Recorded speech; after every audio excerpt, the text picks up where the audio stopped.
Jananim Sharadam Devim Ramakrishnan Jagadgurum Padapadme Tayo Shritva Pranamami Muhurmuhu.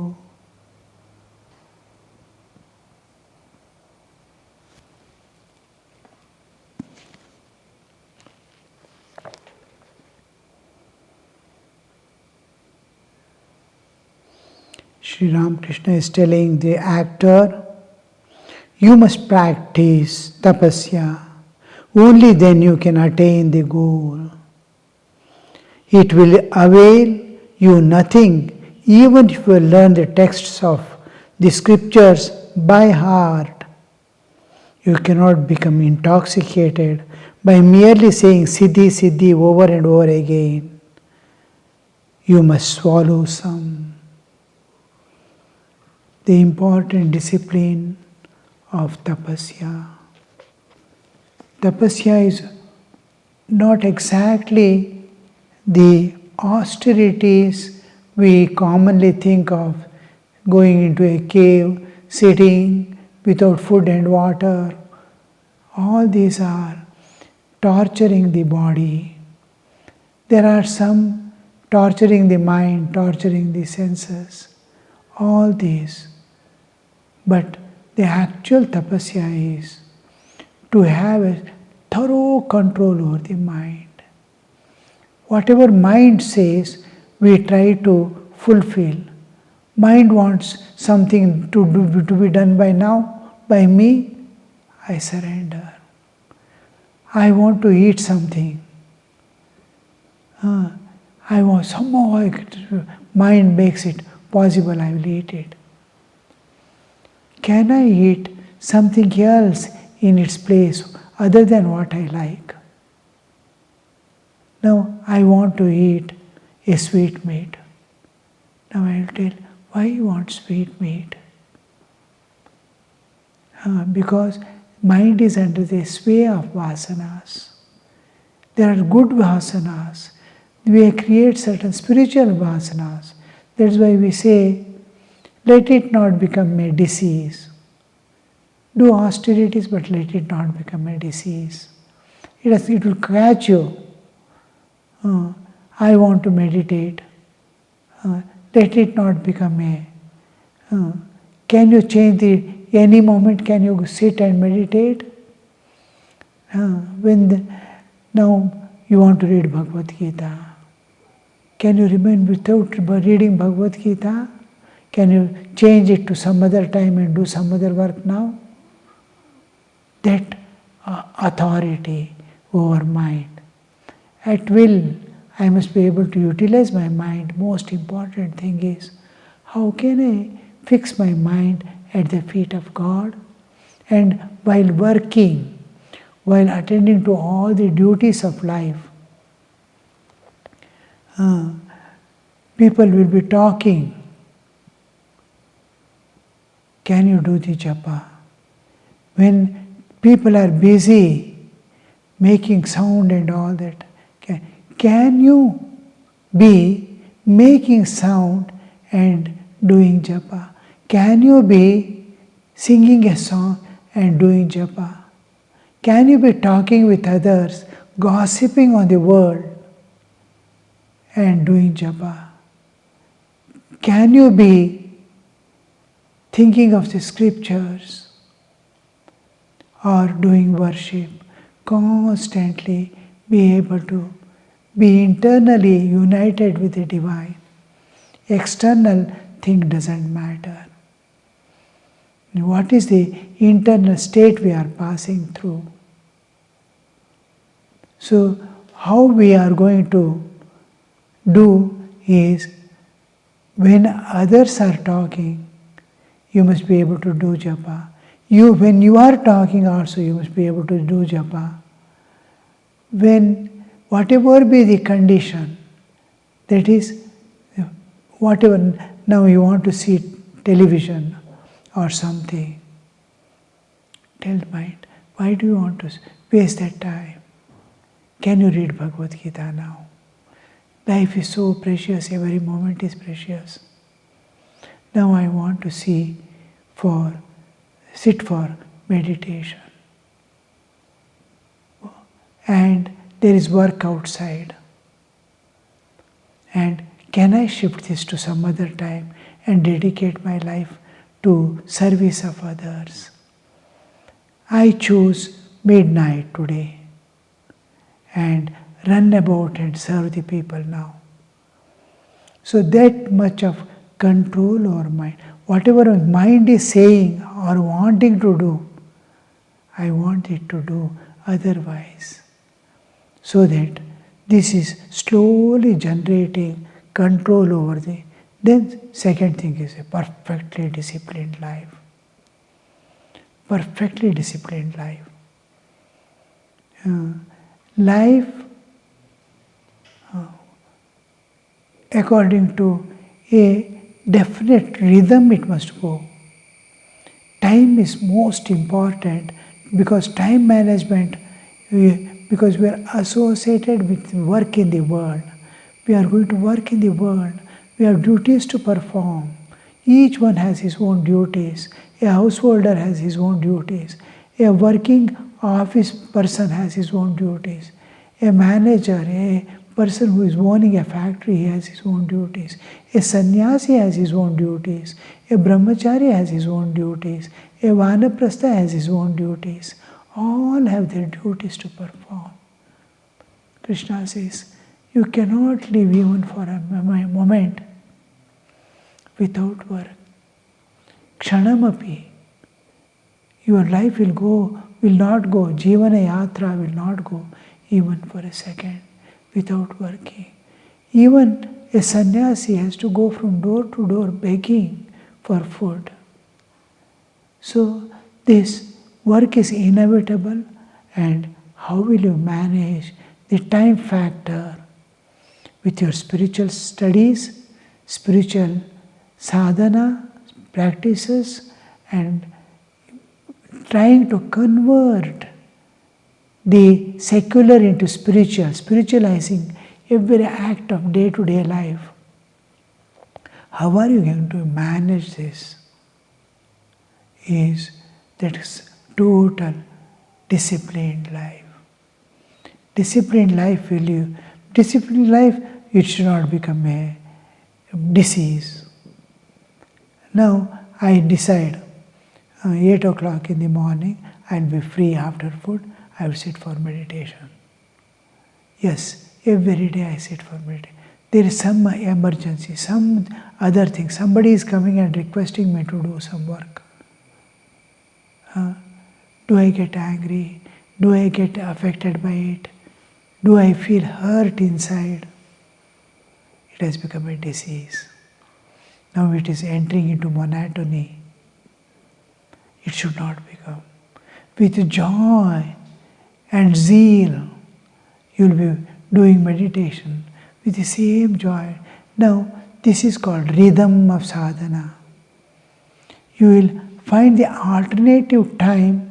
If you are disciplined, you will not bother. You know exactly where I can fit this to adjust my timings. So you will always have the freedom without missing anything, and certain things you have to do when nothing can disturb you. Nobody can disturb you. For example, early morning, it is totally your freedom.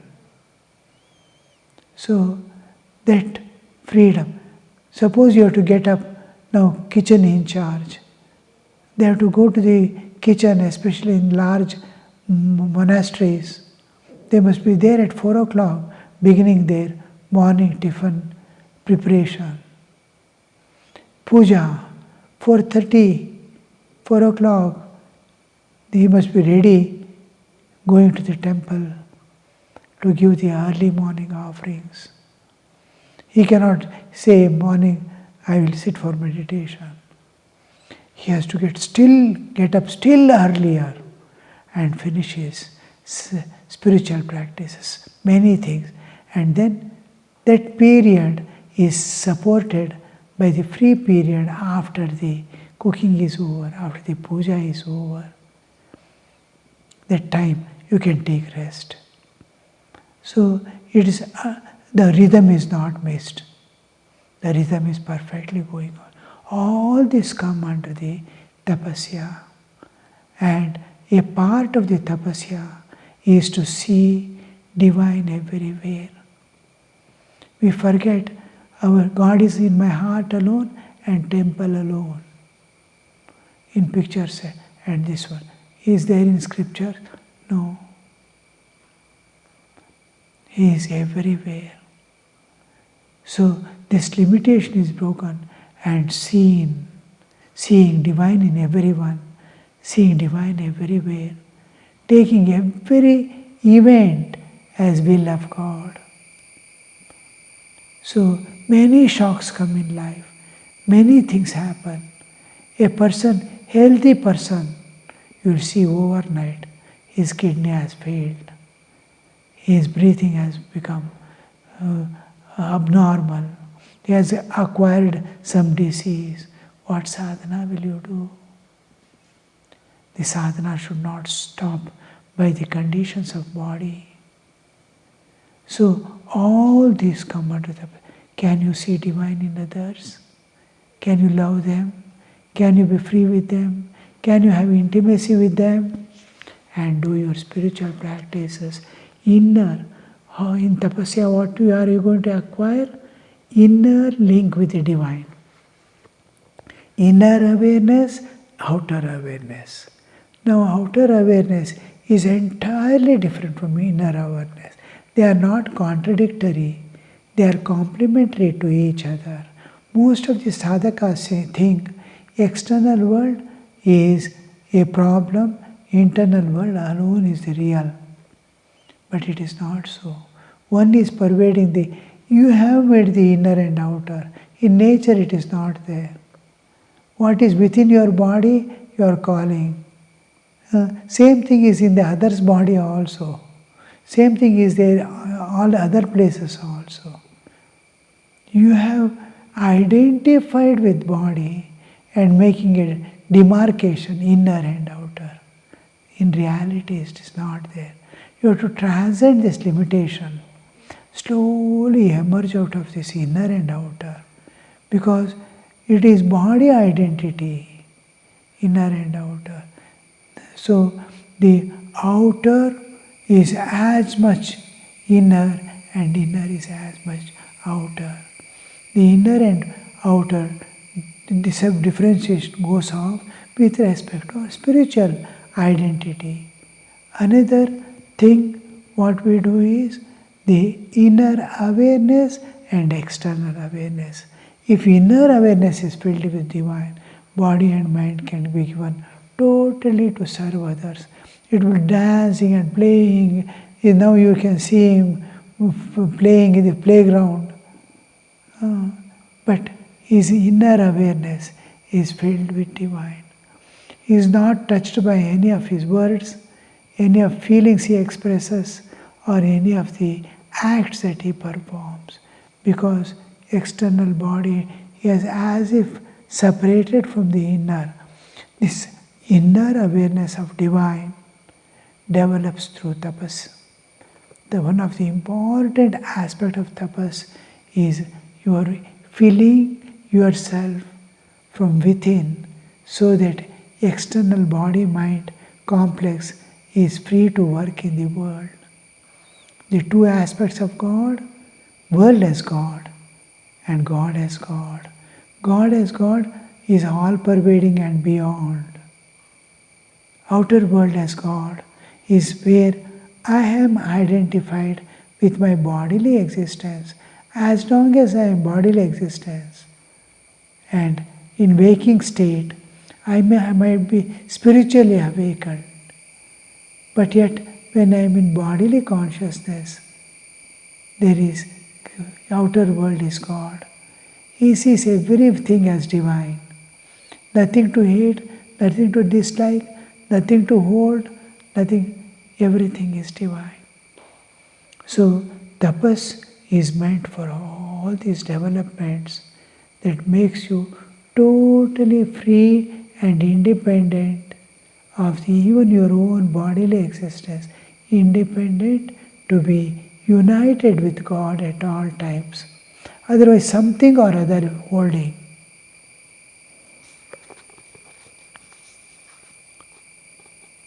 One cannot explain the vision of God to others.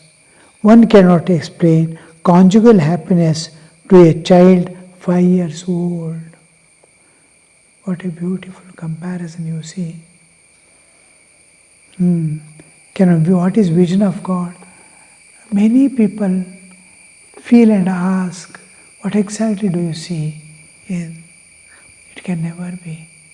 It's a new dimension where bliss alone is there, without its other part of it, counterpart, that is dukkha.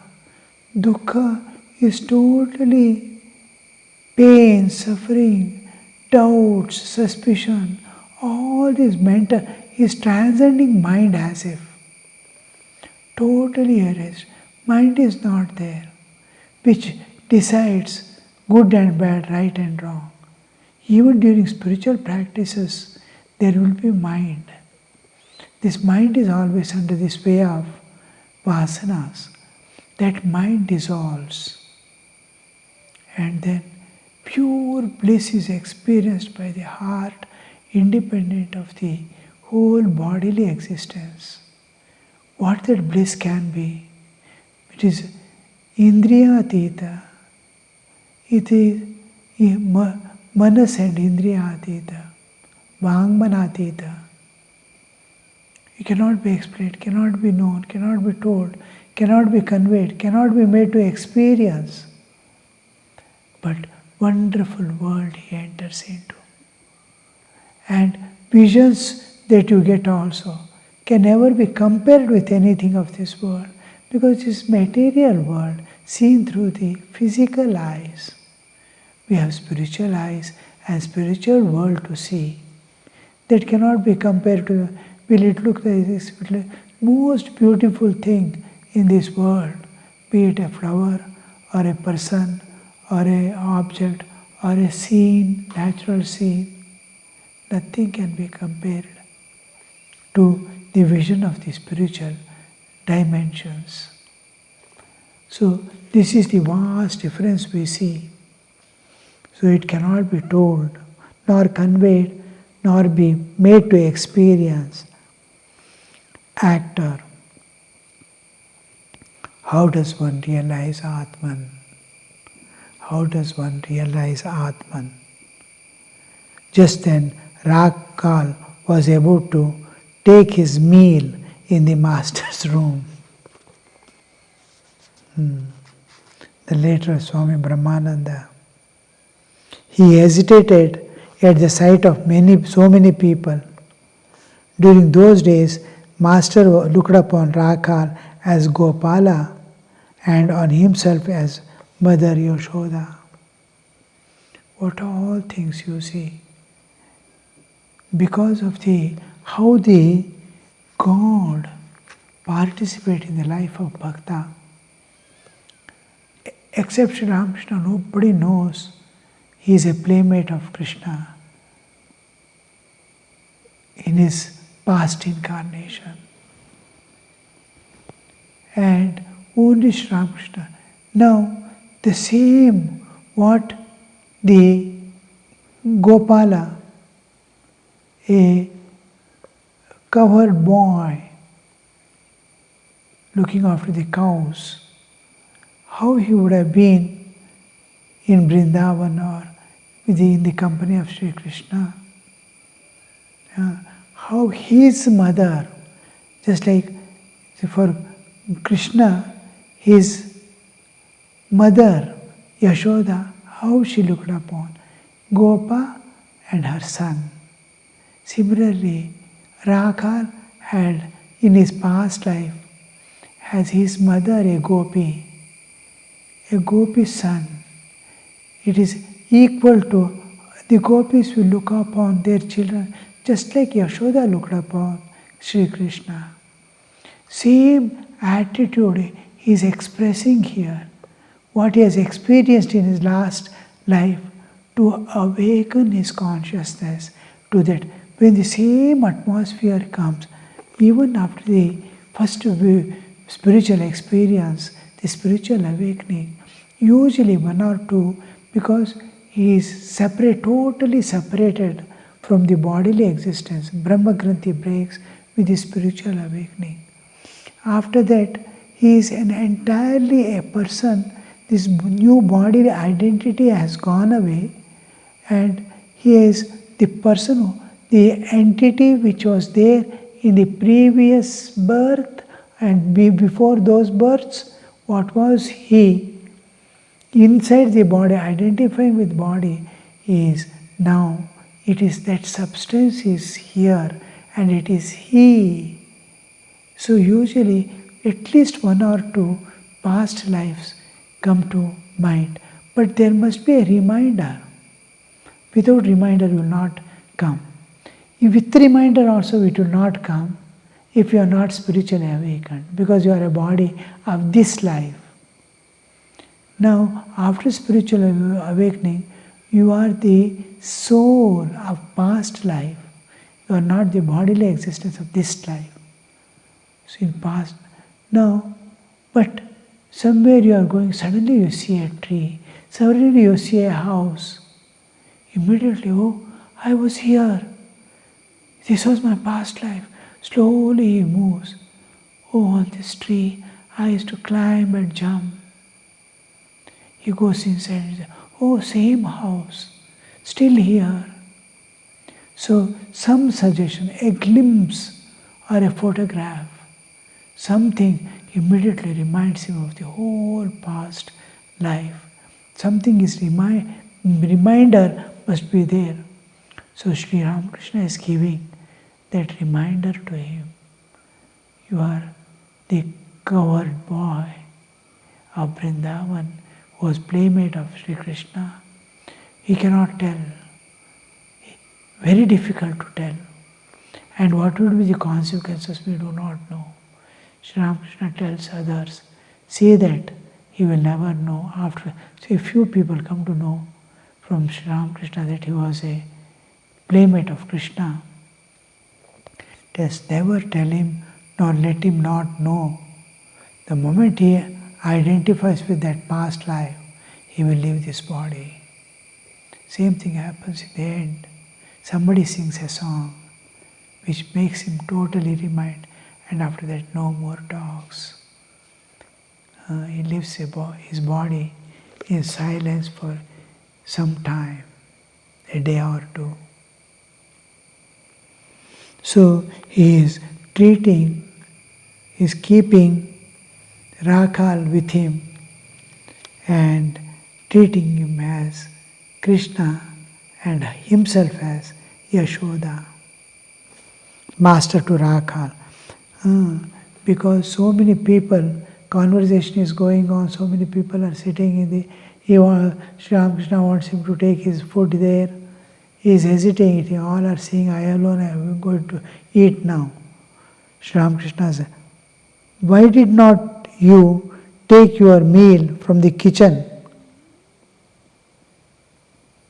Master to Rakhal, why don't you eat? Let the people stand aside if you wish it. To a devotee, keep some ice for Rakhal. Somebody has brought ice. To Rakhal, do you intend to go to Van Hooghly? Don't go in the sun. Some people may be going there. Usually when relatives come and children are there at home, if that relative is going somewhere, the children also will run. Now Rakhal has full freedom of being a child. Don't go in the sun. Rakhal sat down to his meal. Sri Ramakrishna spoke again to the actor. Master, why did not all of you take your meal from the kitchen of the Kali temple. That would have been nice. Actor, all of us don't have the same opinion about food. So our food is cooked separately. All don't like to eat in the guest house because Vaishnavas have their own food. Even when this time, last time, when we did two times we went to a temple where in US, where we see in the temple the priests are there. The two temples are together, Shiva and Vishnu. Now the worshippers of Vishnu temple do not eat the food cooked by the Shaivites. And Shiva temple now in this age in US and in here in the Vaishnava temple, the priests do not eat cooked by the Shaivites and Shaiva priests do not eat food cooked by the Vaishnavites. So they have two separate kitchens only for priests of the same temple complex. One temple, on one side there is Shiva, one side as if two, and they don't. They cook their food separately and eat. Both are vegetarians, both are this one. But there is, to that extent, there is difference in food.